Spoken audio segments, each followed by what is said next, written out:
What is up, everyone? Triple Nipple Nick. Welcome to the video. Today we're going to be generating you a complete blueprint, complete guide to building your own food forest. And generally a food forest is something you would put a lot of planning and effort into doing right. And it does require a lot of input. But if you're starting on a very small scale and you just want to get planting, the stakes really aren't that high if we don't do everything perfectly. And so this blueprint is going to be the most bare bones, fundamental, simplest way to get started. And I promise you that if you watch this video and you follow the steps and the prompts that I give you, and we're going to be using AI, you can have a complete blueprint done in under 30 minutes.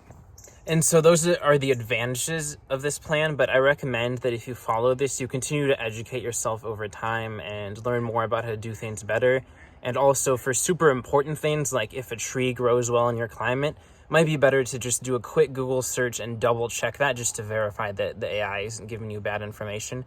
But anyway, open up ChatGPT or Claude or whatever AI you want to use. You can use one of the free versions of this because we're only going to be doing a couple prompts. So whatever AI you're using should be fine. And just go ahead and follow along as we go through this video. Go down into the description and you can read along, pause the video, and the complete blueprint, the complete plan to generating your own blueprint is going to be down there. Now, keep in mind that as we're working with AI, it's going to respond exactly to the question we give us. So if there's something you don't like about the response, it's not quite giving you the answer that you want, give it exactly what you want. Say, hey, do that again, but do it like this, do it like that. And I already have gone through that process to generate you the best prompts for this process that you can, but based on your individual situation, some few things might be off. So just do that. If you're not getting the answers, just try again until you get there. The example that we're going to be using in this video is for generating a small food forest in Vancouver, Washington. And I'm going to be doing that because someone messaged me asking for help designing their food forest there. And so if you have any specific questions or anything, send me a message, leave a comment down below, and you'll get your own personal video. Okay, to the first section of this video, the main part of it, which is going to be designing our food forest guilds, selecting the species we're going to be planting. And what a guild is in a food forest is, say you have a tree, and then around the tree, as you can see, this is not a food forest, but there's a bunch of other plants, there's some vines you can see right there growing on the tree, and a guild is a tree and all the surrounding plants that make up that system. And so we're going to be designing guilds. And now the first step we're going to be doing in this process is go and find where you want to plant your food forest. And in the example that we're going to be using, the example that's in the second part of the description down below, we're going to be doing about a 30 by 50 foot rectangle. And I recommend you start with the space maximum that big. If you're going to be using this method and you just want to get going, you're just going to want to do 1 or 2 guilds, which again is a tree. And the guild size is going to be based off of the area that tree covers when it gets to its full length. And so that tree and all the surrounding plants will kind of be under the canopy of that tree.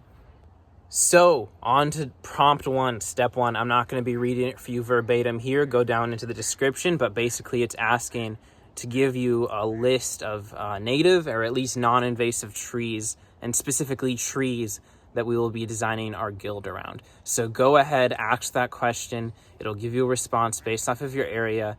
And once we get that answer, put it into a note, write it down, and then below that, do a little research and select, let's say, the 2, you can do 1 to 3 probably for this guide, the 2 trees you want to work with and build your guilds around. Okay, you've got your 2, let's say 2 trees that you're going to be building guilds around. Now moved on to prompt number 2 in the description below, copy and paste it, let's say into ChatGPT, and you're going to say, with these 2 trees that we're building guilds around, what is the spacing? And of course, the prompt I gave you will use permaculture to get the right spacing and give ChatGPT the right information for our design. Okay, we're getting somewhere. You have your, again, let's say 2 guilds for the example. And for my example, you'll see below, we had a 30 by 50 foot rectangle, and the guilds just happen to fit roughly into there. And it's very rough. You can just go ahead and take your sketch that you generated based on the instructions below and add your guilds into that sketch just to get a rough idea of where they're going to be. Okay, you have your guilds, you know where they're going to be. Now all we need to do is fill in all the supporting species that we are going to be planting around these trees. So go on to the next prompt down below And in that prompt, you'll see that I've chosen some of what I think are the most important niches in permaculture that we're going to need to fill in our food forest. And basically, you're going to be asking the AI to give you some plants that will fill in the different niches in your food forest. And if you're not familiar with how food forestry works, when we're mimicking a natural ecosystem, like I said before, look, there's shrubs, there's understory, there's vines growing on the tree. You're basically going to be wanting to fill all those niches, and beyond that, there's always plants that generate nitrogen, plants that dig deep down and bring up nutrients from minerals deep in the soil. And so this prompt is going to give you all the niches and some plants that will fit into your system to fill those niches. So come back when you have that. All right, now that you have gotten that list, you're going to go through it, and just like with the original list of trees, choose the plants that you want, Google them, say, is this something that I would use, something that I want to grow? If you're looking at dynamic accumulators like Comfrey, it's not going to be useful for you probably. It's just going to be there to generate good soil. But overall, you don't need to take too long on this. You just want to take whatever plants are appealing to you. And if you look at the example down below, I took about half the plants that the AI suggested I use. All right, now we're really getting somewhere. We have all the species that we're going to want to include in our food forest. And now go ahead, copy and paste the next prompt down below, typing in each of the species that you decided you're going to use. And this next prompt is basically going to get us an idea of how to space these things apart. And if you're using one of the more advanced AIs, you can try going ahead and asking it to generate you a diagram, an image. And I really had no luck with this. All the images I got looked really weird, like surreal. Some weren't even in English. I didn't know what I was looking at. But basically, a lot of these plants, like your clover, for example, is going to be spread out more. But what this prompt is going to get you is a list of all the plants you suggested to it. And then it's going to tell you which ones it's important that you put them in a certain place. For example, a vining plant is going to need to grow on the tree, so you're going to plant it near the base of the tree. So go ahead, put this prompt in, and you can go ahead and design your guild after this. This is just going to tell you which plants have specific requirements for where you're going to plant them. Okay, you have a complete blueprint for your permaculture guilds. And now what you're going to want to do is go ahead and look into local areas, local sources, and see what kind of plants you can source. And you're not going to be able to find a lot of them, and that's fine. See if you can go find another plant that fills the same niche as the plant you can't find, and you can just go ahead and ask AI to help you with this. But again, it is okay if you don't get absolutely everything. Just because there's not a specific ecological niche being filled in each guild doesn't mean you're doomed. You can have it's fine. It's fine, of course, in this context of you're just getting started and your priorities are getting going as soon as possible on a small scale where the stakes aren't high. Overall, this is pretty sacrilegious, and in permaculture and food forestry, we really try and do a lot of research and a lot of site preparation. You can spend 1 to 2 years just getting ready to plant a food forest. Now, anyways, now that we have all our species, one of the other important things that we need to consider is the soil. And this is really important because if you don't have good soil, even though you have a good design, your plants can just all die. And one thing that we can do to test our soil is get a glass jar, fill it 1/3 of the way full with soil from where you're going to plant your food forest, and the other 2/3 of the way full with water. Shake it up very vigorously and let it settle for 24 hours, and you'll get 3 layers. And I believe the layer on the bottom will be the clay, and then the silt, and then the sand on top. But you can ask ChatGPT if I'm right about that. And basically, then you will measure these layers, and you'll get a rough idea of the percentage of the 3 main components of your soil: sand, silt, and clay. Clay has the finest particles, sand has the thickest, and silt is in between.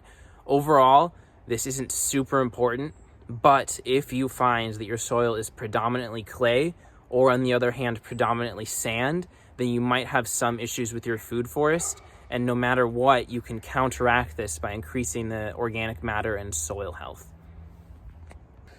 Overall, soil is a complex topic and is beyond the scope of this video. I don't think, though, that you need to go and get an actual soil test just in this context of starting a small food forest on a small scale. Pretty much any nutrient deficiencies you have, even pH balance, can be fixed by building soil that looks like a forest floor. And so, can't really see it too well right now, but look, we've got a bunch of leaves decomposing wood. Forest floors are full of decomposing organic matter. And so if you're building this food forest in an area that already has a forest and your soil looks like that, you're pretty set, you're good to go. But if the soil is really bad, if you couldn't grow a garden in it, or even if you've been using it for an annual garden, you can't just build a food forest on bad soil. And let's say worst case scenario, you really are not in a good situation. Go and throw down a bunch of logs, throw down a bunch of wood chips and some compost and let it sit for a year or a season and decompose and build some good soil.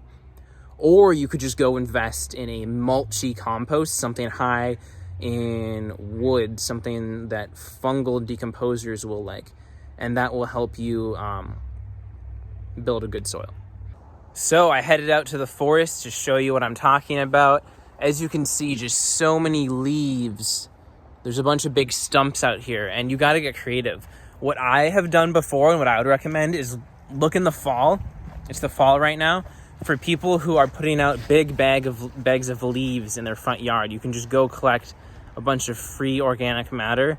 And then my city, for example, has a free pile of wood chips from tree trimmings that are getting by the electric poles. There's probably one near you. But if you're surrounded by the forest, you should be able to find a lot of stuff like this. Just try not to damage the ecosystem.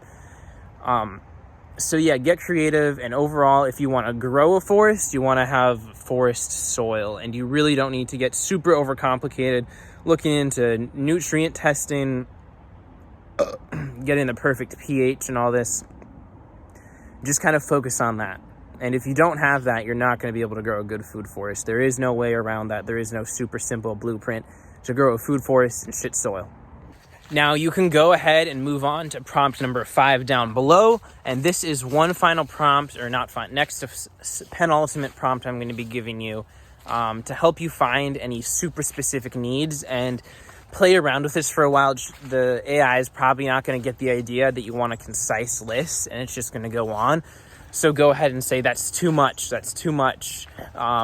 because you really just want to help identify some really needy plants. And for example, if you have blueberries need a really acidic soil. But pretty much everything else, and you could tell the AI, like if it just needs a forest soil, don't mention it. Give me some specific particular plants. And so once you have that, you're going to get the idea of some particular vulnerabilities you might need to look into. Okay, there's one more final prompt down below, and that's going to be similar to the last one, except we're looking for vulnerabilities in our whole plan. And overall, this plan doesn't give you any long-term nutrient and water management, pest management, and things like that. If you just want to get going, that's something you can worry about in the future. Next, with paths, you're not going to have paths. You're not going to have all these specific details.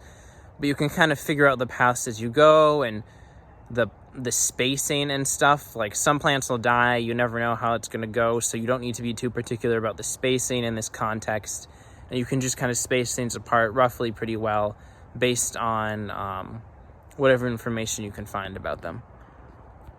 So yeah, food forests can require a lot of input. And this is really a bare bones plan. And after you go through this process, you're going to have a lot of the information you need, but you're also going to have a sense of a couple things you might need to look into more, like site preparation, making sure you also have well-draining soil, and other vulnerabilities like that. So this is going to help kind of wrap it up, and you're going to know what other things do I need to look into before I can start planting. But hopefully this blueprint kind of gave you all the information you needed to get going. And again, this is really the type of thing where when you build a good food forest, it can last for a long time. But however, it can also be helpful to just get going and to start on a small scale. So just get planting, try this out, and do the best you can, and you'll learn a lot doing it. And overall, just keep in mind that this is the type of thing that you really want to be understanding the ecosystem and stuff like that. It's not as simple as regular gardening.